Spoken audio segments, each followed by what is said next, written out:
M-a sunat Dreci acum vreo 2 săptămâni să-mi spună că are niște mici probleme la Dacia. A murit motorul o dată de 2 ori, ceva de genul, când poate să dea o tură pe la noi să ne uităm la mașină. Ținând cont că noi încă nu deschisesem și m-a sunat înainte, i-am zis, băi, mai așteaptă un pic, că nu se poate acum, suntem încă în mutare. Perfect, ne auzim zilele viitoare, dacă e într-o săptămână, 2, nu-i problemă, nu arde, că nu merg cu ea momentan. După care m-a sunat ieri să-mi spună, bă, avem o problemă. Și zic, hai mă, că aduci și Dacia, nu-i problemă. Nu, lasă cu Dacia. Am băgat în noua mașină de turnee, în V, în merțul lor, au băgat benzină. Au făcut plinul cu benzină. Nu s-a prins nimeni, au mers așa. La un moment dat, mașina BHI de câteva ori, au reușit să oprească pe undeva, din ce am înțeles, să scoată totul, doar că n-a avut nimeni cum să schimbe filtrul de combustibil. În sfârșit, ideea e că trebuie să apară. Bun, asta, stai că asta nu o văzusem. Vezi că trebuie să iei partea bună. Ce tare! Îți facem preț la aia, dacă vrei, niciodată nicio problemă. Mamă, ce tare e, nu cred. Bun, cât s-a alimentat? Acum 11-12 zile? Hai să zicem 11. Acum 11 zile a fost alimentată cu benzină, ea mergând pe motorină. Mai erau în rezervor vreo 20 de litri de motorină Ok, și am completat până la plin cu benzină. ok. 40 de bucăți. Da, Da, 40 și de s-a mers, bucăți, hai să zici, 1 kilometru. cam așa, un un kilometru, kilometru. pentru că ți-am zis, Și ne-a dat după- în nas, s-a oprit frumos mașinul, ți-a zis, bă, sunteți proști. Era amuzant că stătea semafor și făcea mașina așa, ce trecu. Și s-a oprit și după aia am golit-o și a mers, după ce am golit tot rezervorul, amestec de benzină cu motorină, vindem, avem încă 60 dacă te interesează la un moment dat. Noi ne-am oprit într-o benzinărie unde nu era mediu deci propice. cineva N-avea. va- Noi trebuia să ale- plecăm, aveam show la Sibiu. Da, deci și cineva plus- v-a ajutat așa pe... Nu, de asta domn Coase care se se ocupă. ocupă. Coase se ok, ocupă, dar n-a a venit avut cu tot timp, ce trebuie, adică, dar nu că nu a avut timp. Ea trebuia ridicată pe rampă. Aha. Da. Și filtrul de combustibil, nu ca la V-urile vechi, nu-l găsești sub capot, îl găsești sub mașină. Da, asta a fost. Asta, Dar capul nu meu. suntem noi proștii care au băgat, e un alt băiat din grupul nostru, ca idee, să nu... Nu e prost. Nu e prost, a greșit. E pe acolo? Nu, l-a șters după greșeala asta, l-a șters. Uite că mai erau niște locuri acolo în partea aia. Băi, sunteți printre primii invitați la... Suntem primii invitați? Da. Te filmăm și noi. Vlog în vlog. Facem vlog în vlog, am oprit planeta. Inception. Da. Mamă. Sunteți printre primii invitați. Au venit câteva persoane foarte apropiate, câțiva clienți, au lăsat mașinile și... Apreciem. Mamă, bă, băiatule. Ce faci? Vezi că foarte frumos. Sorinache momentan lucrează la postul lui Vălică din diverse motive Că postul meu e blocat. tehnologice. Aici avem o distribuție de 1.5 TSI la care urmează să ne vină o trusă diferită față de trusa noastră, adică avem trusă, dar nu merge. Până vine trusa, băi, ăsta e, acum începe să se vadă luxul de a avea mai multe elevatoare. Da, clar. Vălică momentan lucrează la elevatorul de acolo, cu altă lucrare. Sorinache așteaptă aici să-i vină trusa și schimbă aici frânele la X6. Și Dragoș? Sorin s-a apucat de 2 mașini și nu te rămâne niciuna, a? Asta era ideea. Dragoș vrea să arate o chestie. Zi. Vorbim cu Iancu să ne facă și nouă un TT-ul așa? Zi.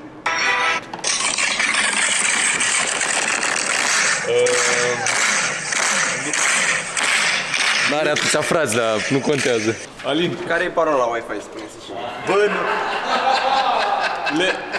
păi nu le zic, ai că să afle când sunt aici, nu? Ok. Nu-i mai tare? Deci băieți, fiți atenți, cei care vă uitați la clipul ăsta. Când ajungeți și vreți net de calitate, să meargă blană, Mă întrebați pe mine. îl întrebați pe Alin parola la Wi-Fi. Nu putem să o dăm pe clip. Vor să fie cel puțin 50 de oameni care o să zică parola. Ok. Fără să o știi. A fost distribuție ambreiaj, termostat, bujii, lichid de frână, retanșare baie, o sondă de marșalier și alte câteva Sincer, chestii. Revizie și După fața ta pare că a avut mai mult de atât. au mai fost câteva chestii. Mult spus problema. Am lichid de frână. Și uite unde este băgat pasul. Bă, ești nebun. Și asta e cutul cu ștergătoare. Deci eu trebuie să spui ștergătoare să cumva să scot ca să poți să torni normal sau să caut ceva cu un furtun, cu un copâlnie. Îi chemăm și pe frații cu parbrizele, să-i dai jos parbrizul dacă e.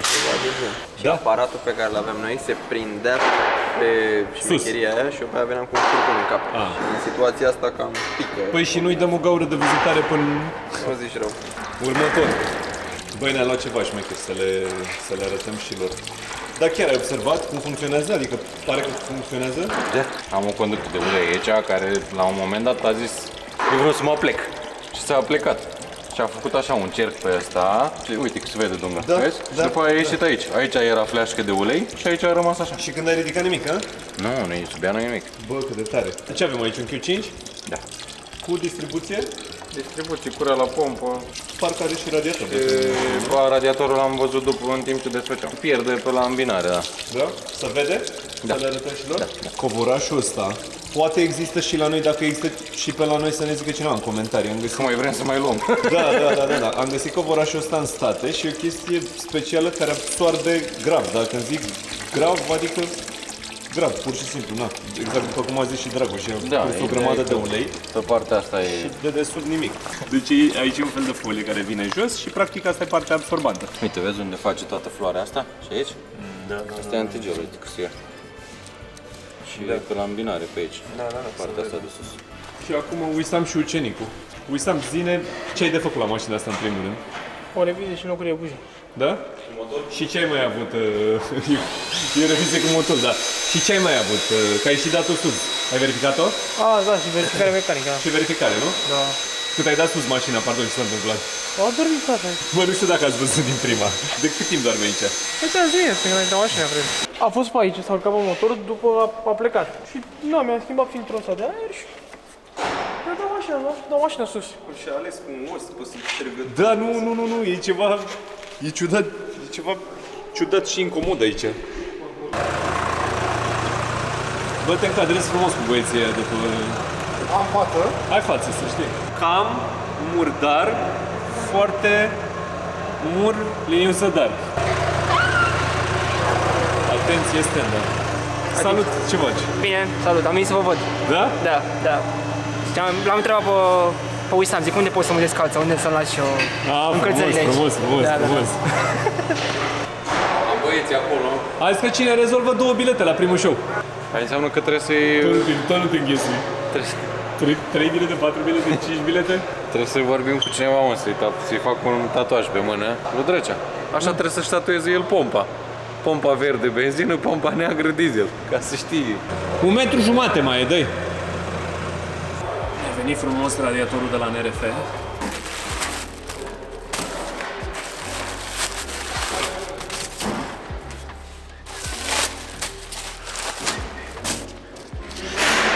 Antigel. Da, pe și invers. Da, pe aici se duce până jos. Ce ai făcut, mă? Are și șurubelniță portocalie.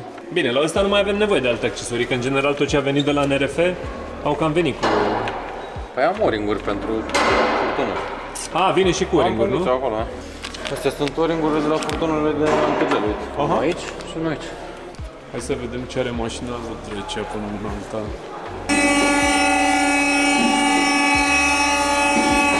Deci, Alin, știi tema, da? 40 de litri de benzină, peste 20 de litri de motorină, băieții nu s-au prins, au mers, au început să facă urât mașina, au dat afară totuși, n-a avut timp să le schimbe Și filtru. și filtrul, n-a putut, n-avea elevator și au mers așa. Ok. Kilometri fiind puțini, din ce știu, vedem când dăm mașina jos. Câteva mii de kilometri, zice, nu știu, în 5.000 maxim, discul și pe spate. Ok. Bă, 5.000 lei, vezi că nu e... Într-o săptămână. Într-o săptămână de Bun. Am să le facem o verificare la sânge, că merg mult oamenii cu ea. Față-spate, din păcate. Da? E fix în aceeași stare și fața. Drăguțele mai au foarte puțin și discurile sunt deja foarte, foarte uzate. Bun. Da, e la fel pe ambele părți, că e o uzură Corectă. corectă. Deci Doar etrierele, că sunt kilometri, da. etrierele își fac treaba. Văd o chestie interesantă. Tare. Așa. E doar tracțiune spate. Ok. Care pentru o dubă e un pic, pentru mine cel puțin, e ciudat să Ok. văd asta. O să-mi iau probabil mult hate, dar mașina asta e mai Mercedes decât CLA, GLA și toate astea care au tracțiune față, care nu mai au nicio legătură.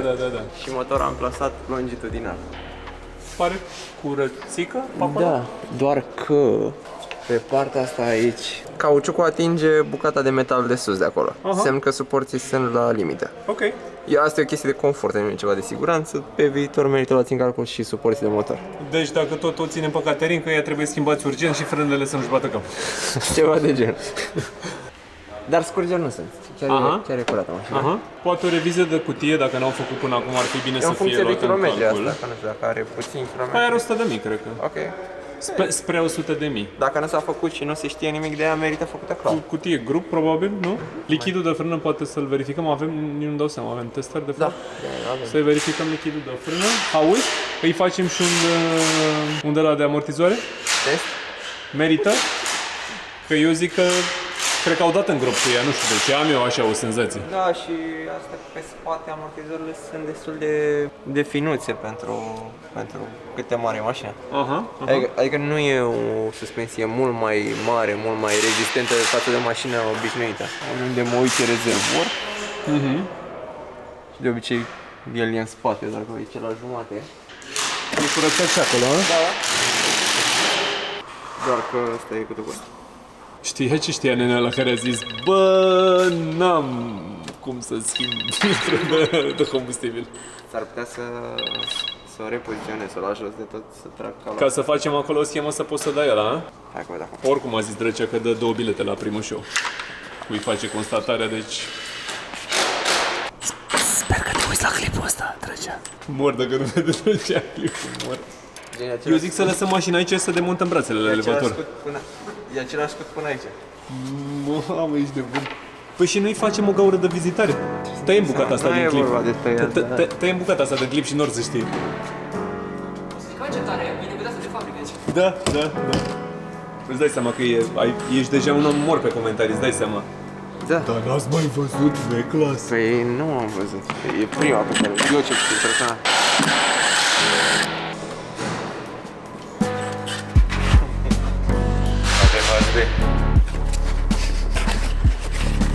Da. Hai mă, așa mă, să iau și un cadru cu frumusețea asta montată. La care frumusețe te referi? Sigur nu la ăsta, ăsta zici că e mai preșez de ăsta pe mâinelor cum arată. Am adus olin și filtru de la Bosch. Cum e? Ești gata să-l dai jos? Hai. Lăsăm filtrul aici, facem unboxing imediat. De să nu sară combustibil Dacă sare, sare. pe cameră. Păi și le trecem la consumabile acolo, camera. Va vine cu câteva accesorii. Și eu văd practic partea asta Da? așa și aici are o-ring. Deci se aștept doar extras de acolo. Păi și ăsta? Ce? Vezi ăla? Vine pe capac. Nu, miroase a diesel. Miroase diesel? Da. Ok. Da, bine, oricum dacă s-a scos toată benzina din rezervor și așa e greu să mai rămână. Adică și are și rezervorul mare, adică nu cred că are Corect. 60 de litri, are mai mult. Probabil. Corect, dar oricum, adică ca și sfat pentru A, nu, cine trebuie, face clar, chestia clar asta, trebuie schimbat. De obligatoriu fiecare să- dată când se întâmplă, sau dacă se întâmplă treaba asta, trebuie rezolvat. Trebuie înlocuit și filtrul. Scos tot înlocuit filtru și na. Aș vrea totuși să punem Aline și o diagnoză. Pune. Posibil să-și fi luat câteva erori, Păi- când a început să meargă prost. Și am ăsta odată, inelul pe care mi-a arătat-o albastru și cu ăsta. Corect. Deci avem kitul complet acolo în pachet. Și oricum trebuie să pun și diagnoza ca să-i dau amorsare, să umplu filtrul. Corect. Ca să nu învârtim o oră să o pornim. Câți pentru partea asta era? Și s-a găsit de el să-l tragi. Ce tare. Că nu știu. Și tu două șurubelnițe, a? Și am tras cu șurubel. Și după ce rămâne ăsta blocat aici, Trăiește în fața, Aline, nu e nicio problemă. Așteptăm cu mare folosesc- drag comentariile alea. Acum folosesc șurubețea să scoate de aici. Legenda spune că vor fi pe unde zici, cam câte?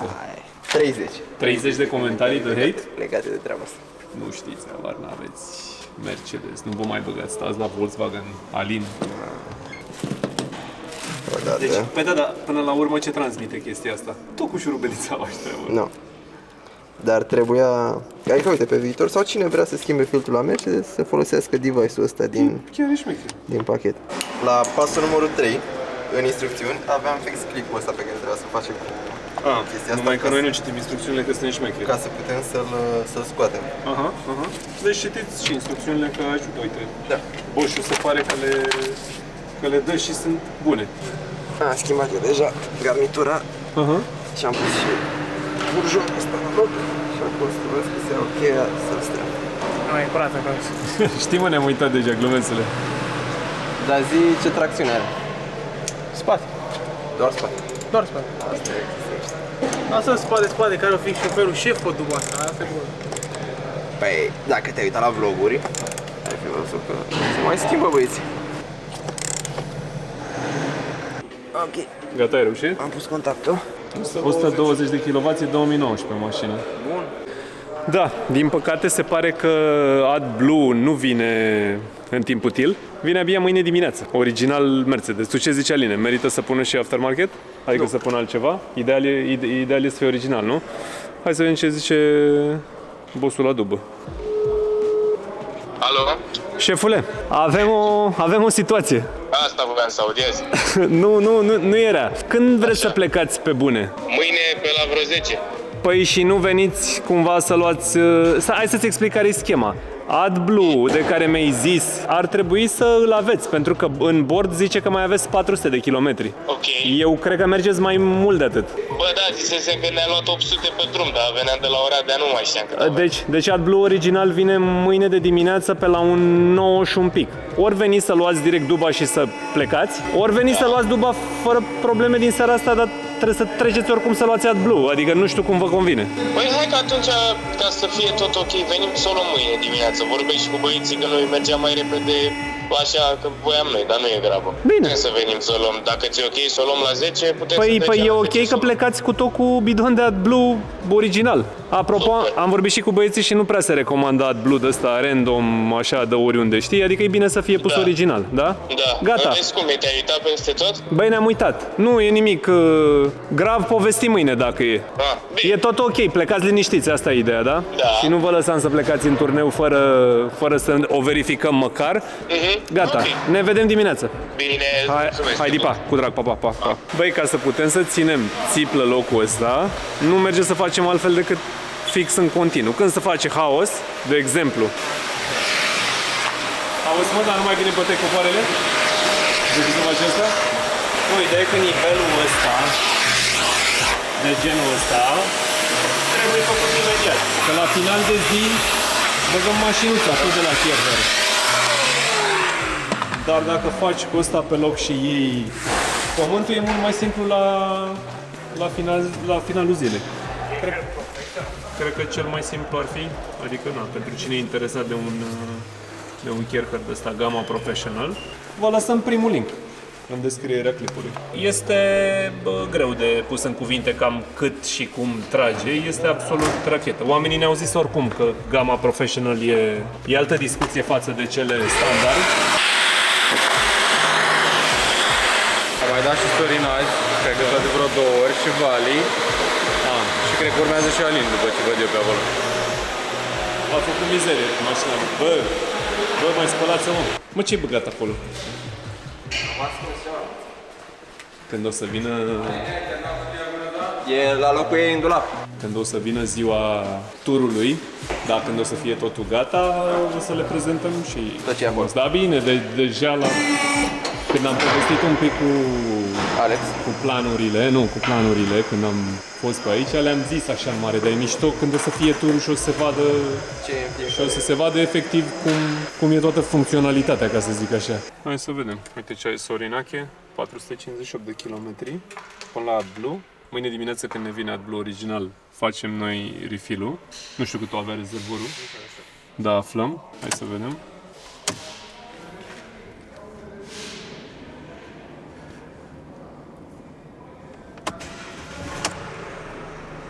Deci acum mai avem doar 200 de manevre ca să o scoatem de aici, pentru că suntem la ultimul elevator. Bă, știți ceva?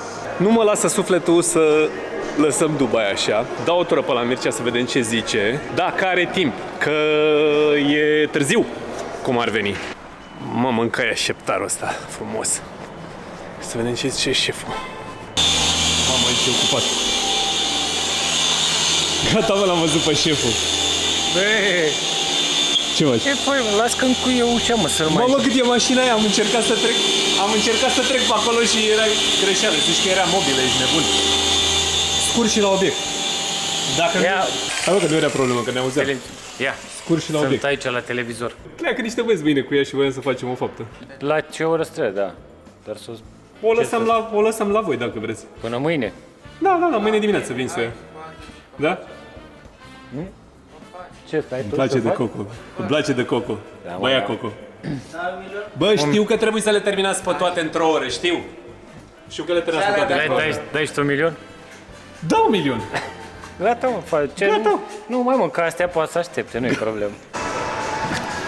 Gata, am luat și cheia. O ducem la Mircea să o facă țiplă.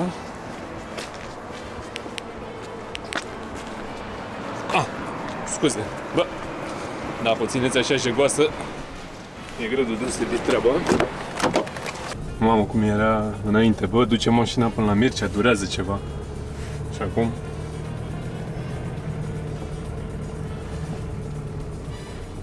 Altă treabă. Cu spatele. Să vedem ce au făcut barosanii aici. Păi e frumos, mă. Am schimbat. Bă, nu cred că încap băieții în asta. Eu zic că nu încap. Ce spălat pe revol. Bă, nu încap în asta. Cum e? Gata.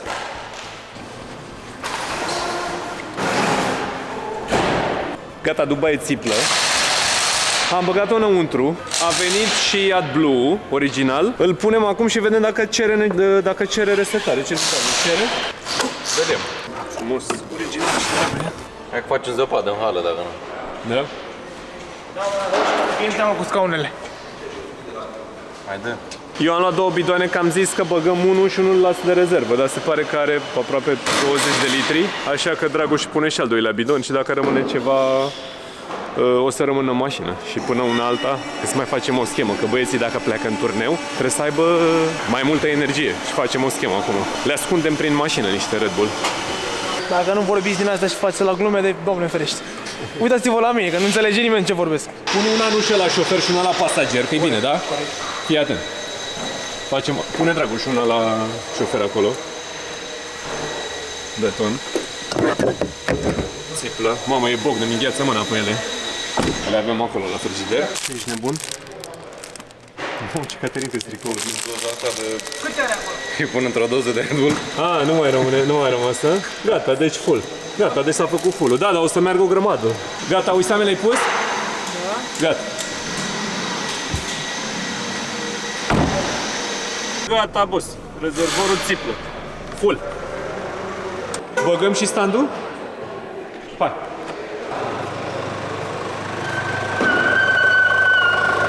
Cred că e în 2, a? Spate. Cu tractorul în spate. Da? Nu întreba. Da, mai... Nu întreba, că deja am discutat despre asta.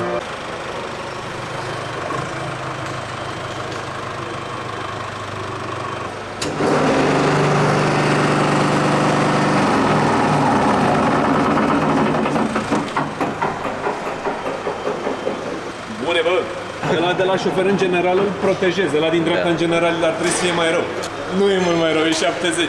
Da, nu e rău. Zi spatele, ce panie ești cu răstăviți? Ai văzut Cred deja? că tot pe acolo, ca fața. N-am apucat.